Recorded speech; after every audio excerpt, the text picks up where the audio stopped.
नमस्कार, मैं हूं पवन त्यागी। पंजाब में पुलिस हाई अलर्ट पर है। केंद्रीय एजेंसियां वहां डिप्यूट की गई हैं। पूरे देश की नज़र पंजाब पर है कि आखिरकार ये जो खालिस्तान की मांग करने वाले लोग हैं, इस पर जो एक्शन हो रहा है, इसमें अमृतपाल सिंह का क्या हुआ। कुछ लोगों का कहना है कि ये पंजाब पुलिस ने गिरफ्तार कर लिया है और वो बता नहीं रहे हैं। कुछ लोग कह रहे हैं कि ये विदेश फरार हो गया है।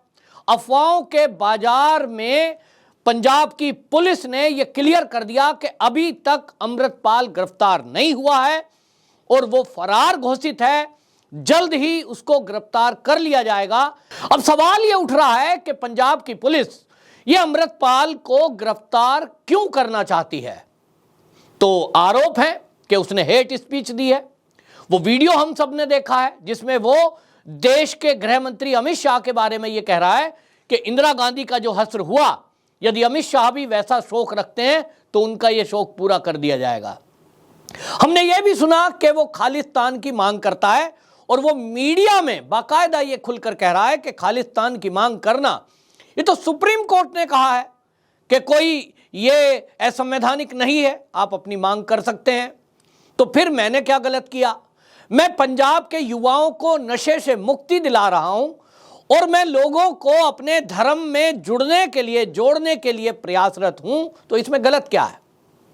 इसी तरह आपको बता दें, सिद्धू मूसेवाला जो वारिस पंजाब डे का पहले प्रमुख था और उसी का स्थान इस अमृतपाल ने लिया है, तो आप समझें कि सिद्धू मूसेवाला की बरसी थी और वहां सिद्धू मूसेवाला के माता पिता मौजूद थे।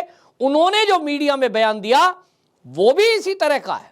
हालांकि सिद्धू मूसेवाला का पिता तो ये पंजाब के लोगों को आगाह कर रहे थे कि जिस तरह से पंजाब में हालात हैं, पंजाब की सरकार, पंजाब की पुलिस ये फेल है। और उन्होंने सीधा सीधा कांग्रेस के कई लीडरों की मौजूदगी में ये आरोप लगा दिया, क्योंकि उस समय जब सिद्धू मूसेवाला की मौत हुई, उस समय वो उसको कहते हैं कि ये हत्या है और इस सब के लिए पंजाब की पुलिस और पंजाब के नेता जिम्मेदार हैं। उन्होंने कहा कि गैंगस्टर मेरे दरवाजे पर आ गए क्योंकि वो जानते थे कि राज्य सरकार सो रही है। आज हम योगी का संज्ञान लेने के लिए मजबूर हैं। आप योगी को वोट देने के लिए मजबूर होंगे। आप ये कहते हुए कि यूपी तो साफ हो गई, हमारे राज्य को क्या हो गया। यूपी की तुलना पंजाब से लोग करेंगे। ये सिद्धू मूसेवाला के पिताजी बोल रहे थे और सिद्धू मूसेवाला की बरसी पर ये बलकौर सिंह ने ये कानून और व्यवस्था पर सवाल उठाया है आम आदमी पार्टी पर। आम आदमी पार्टी जो दिल्ली और उसके अलावा पंजाब में जिनका शासन है, ये पूरा सिद्धू मूसेवाला का पिता का बयान है। लेकिन सिद्धू मूसेवाला की जो मां है वो इस पर बयान देती हैं, चरण कौर सिद्धू जिनका नाम है, वो मीडिया में बोलती हैं कि अमृतपाल ने कोई गलत काम तो किया नहीं है, ना उसने कोई गलत कोशिश की है। ये जो सरकार है आम आदमी पार्टी की, वो सीधे आरोप लगाती हैं कि ये जो सरकार है और जो पुलिस है, ये उसको गलत सिद्ध करने में लगी हुई है।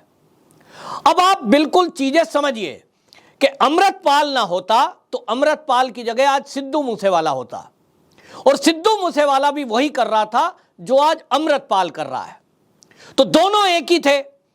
एक की उनके हिसाब से कहें तो हत्या हो गई और पुलिस के हिसाब से कहें तो दुर्घटना में मौत हो गई, लेकिन वो दोनों एक ही थे। कल को अमृतपाल भी यदि नहीं रहेगा तो कोई और आएगा। लेकिन बात यह है कि इन सबके पीछे है क्या। ये सब लोग जो अमृतपाल बोल रहे हैं, जो सिद्धू मूसेवाला बोलता था, जिस भाषा को एसजीपीसी के लोग बोलते हैं कि खालिस्तान की मांग करना नाजायज नहीं है और ये सुप्रीम कोर्ट का हवाला देते हैं, तो आखिरकार आप समझिए कि इन सबके पीछे जो खेल चल रहा है, बेशक पंजाब की पुलिस यानी आम आदमी पार्टी की सरकार और पुलिस का बयान है कि इसके पीछे आईएसआई है जो पाकिस्तान की गुप्तचर एजेंसी है, लेकिन क्या आप जानते हैं कि ये जो विचार है, ये जो खालिस्तानी मूवमेंट है, ये कहां से जन्मता है, इनको कौन सपोर्ट करते हैं। तो इसके पीछे सपोर्ट करने वाले जो लोग हैं, जो ताकत है, वो ताकत देने वाले लोग, आप कहें कि वो विदेशों से फंडिंग आ रही है, जी नहीं। विदेशों की फंडिंग को तो आप रोक भी सकते हैं, लेकिन जो भारत के अंदर इनको सपोर्ट करने वाले हैं, जिसमें एक सिखों की बड़ी संस्था है एसजीपीसी। जी हां, एसजीपीसी का भी ये बयान समय समय पर आया है। और एसजीपीसी जो कि गुरुद्वारा प्रबंधक कमेटी है, उसका कहना है कि ये जो खालिस्तान की मांग है इसमें कुछ भी गलत नहीं है। आपको बता दें कि ये जो बयान अमृतपाल सिंह दे रहा है, यही बयान 2017 में एसजीपीसी जो कि सिखों की शिरोमणि गुरुद्वारा प्रबंधक कमेटी है, ये सबसे बड़ी कमेटी है जो गुरुद्वारों का प्रबंधन देखती है। हालांकि अभी भी देश के अंदर कुछ गुरुद्वारे ऐसे हैं जिस पर इनका कंट्रोल नहीं है, जिसमें कि आपको बता दें पटना साहिब है, और इसी तरह आपको बताएं कि नांदेड़ में बड़ा गुरुद्वारा है, लेकिन वो कुछ गुरुद्वारे हैं। ज़्यादातर गुरुद्वारों को प्रबंध करती है ये जो शिरोमणि गुरुद्वारा प्रबंधक कमेटी एसजीपीसी जिसको बोलते हैं। इसमें जब इसकी शुरुआत हुई तो उस समय अंग्रेजों का शासन था और 1920 में इसकी स्थापना की गई थी। उस समय 36 सदस्य थे, आज ये संख्या बढ़कर 190 है। और इसमें आपको बता दें कि इनका बयान है बाकायदा, जो एसजीपीसी के अध्यक्ष कृपाल सिंह बंडूंगर, इनका बयान 31 अक्टूबर 2017 में इनका बयान है।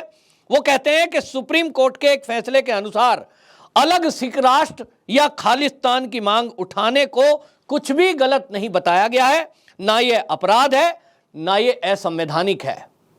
और वो अभी भी ये एसजीपीसी, ये जो सिद्धू मूसेवाला बोलता था या जो अमृतपाल बोलता है, ये उसको सपोर्ट करते हैं। अब इसका मतलब आप समझ लीजिए कि जो भी देश के या विदेश के गुरुद्वारे एसजीपीसी के संरक्षण में है, कंट्रोल में है, वो सब की एक ही बात है, एक ही विचार है, और सुप्रीम कोर्ट ने इस विचारधारा पर मोहर लगाई है, ऐसा इनका कहना है। लेकिन क्या आप जानते हैं कि इसके पीछे कौन है? तो आप जानकर चौंक जाएंगे। जी हां, हमारे देश के जिनको राष्ट्रपिता कहा जाता है, महात्मा गांधी। वो महात्मा गांधी जब 1920 में अंग्रेजों के शासन में, ब्रिटिश काल में, जब एसजीपीसी की स्थापना हुई थी, और एसजीपीसी की स्थापना के बाद ये तय हुआ था ब्रिटिश सरकार में, उन्होंने ये कहा था कि भाई ये जो गुरुद्वारे हैं इसका जो प्रबंधन है ये एसजीपीसी को दिया जाए, जो सिखों की ही कमेटी है, जिसमें सिख ही सदस्य रहेंगे। क्योंकि आपको बता दूं, जो इस अभी जो है स्वर्ण मंदिर है, उस स्वर्ण मंदिर के अलावा भी और कुछ प्रमुख ऐसे गुरुद्वारे थे जिसको जो महंत थे, जो संत थे, उन्हीं का यानी संचालन वो करते थे वहां पर। और फिर सिखों की तरफ से ये मांग उठाई गई कि ये जो प्रबंध है ये सिखों के हाथ में दिया जाए और इसको जो है सिख अपने पास रखें। तो महंतों के नियंत्रण से हटकर ये सिख समुदाय के पास आए, तो ब्रिटिश हुकूमत के पास ये गए और उन्होंने कहा कि एक गुरुद्वारा एक्ट पारित करना चाहिए आपको। इस एक्ट के तहत ये जो एसजीपीसी है इसको ये कंट्रोल मिल जाए। और उस ब्रिटिश हुकूमत में 1920 में ये एसजीपीटी का गठन हुआ और एसजीपीसी के जो उस समय 36 सदस्य थे उनके नियंत्रण में ये गुरुद्वारे दे दिए गए। और उस समय महात्मा गांधी ने यह बयान दिया था और यह कहा था कि इस उपलब्धि को वो आजादी की लड़ाई की पहली जीत बता रहे थे। यानी आप समझ रहे हैं कि ये जो देश के गुरुद्वारे थे जो मिलजुल कर चलते थे, जिसमें हिंदू कम्युनिटी भी थी तो सिख कम्युनिटी भी थी, और जैसी कि परंपरा है, पुराने लोग भी अभी बताते हैं कि हिंदू परिवारों में देश की रक्षा के लिए अगर 2 बेटे हैं तो एक बेटे को वहां देश की रक्षा के लिए सिख बना दिया जाता था और एक बेटा उसमें परिवार चलाता था। और इस तरह से मिलजुल कर सब एक साथ रहते थे, देश की रक्षा हो या धर्म की रक्षा हो।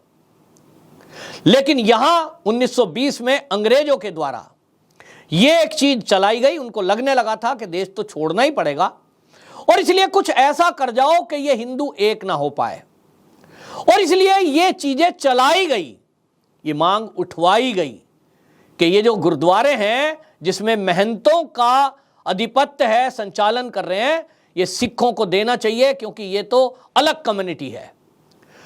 अंग्रेजों का तो काम ही यही था, फूट डालो राज करो। तो 1920 में ये काम कर दिया गया।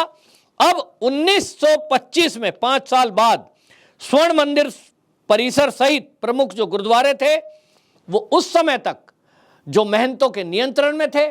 20 में गठन हुआ एसजीपीसी का, 5 साल बाद तक भी स्वर्ण मंदिर में एक महंत थे जिनका नियंत्रण था, लेकिन अब वो फिर उसके बाद क्योंकि एक्ट बन चुका था वो सब हटा दिए गए। और आज ये कहा जा रहा है कि भाई हमारी जो मांग है वो जायज है। तो आपको ये समझना होगा कि असली जड़ कहां है। जैसा कि मैंने कहा कि महात्मा गांधी जी का बाकायदा बयान है, उन्होंने कहा कि हमने ये जो है पहली लड़ाई जीत ली है। कौन सी लड़ाई जीतने की बात कर रहे थे? और उसी तरह आप देखिए कि देश में 65 साल कांग्रेस का शासन रहा, इसको राजनीति का अखाड़ा बना दिया।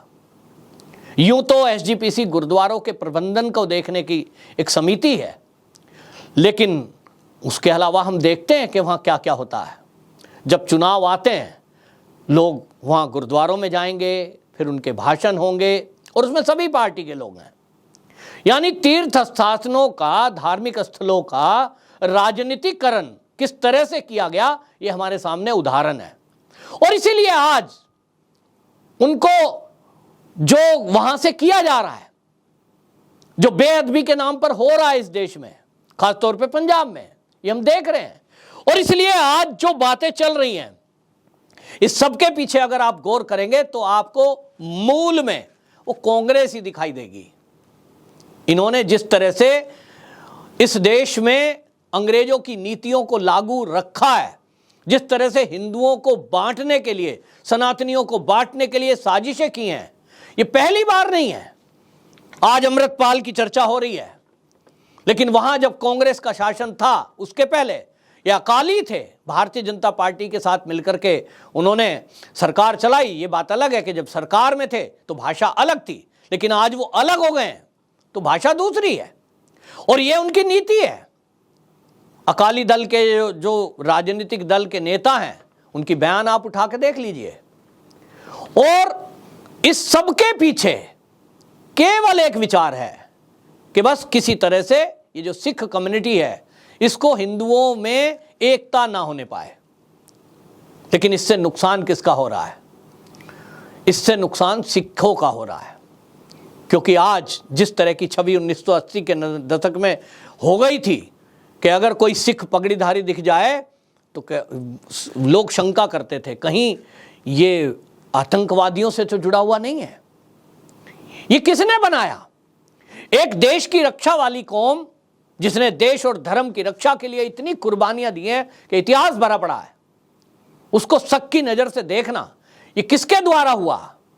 ये सोची समझी एक रणनीति थी।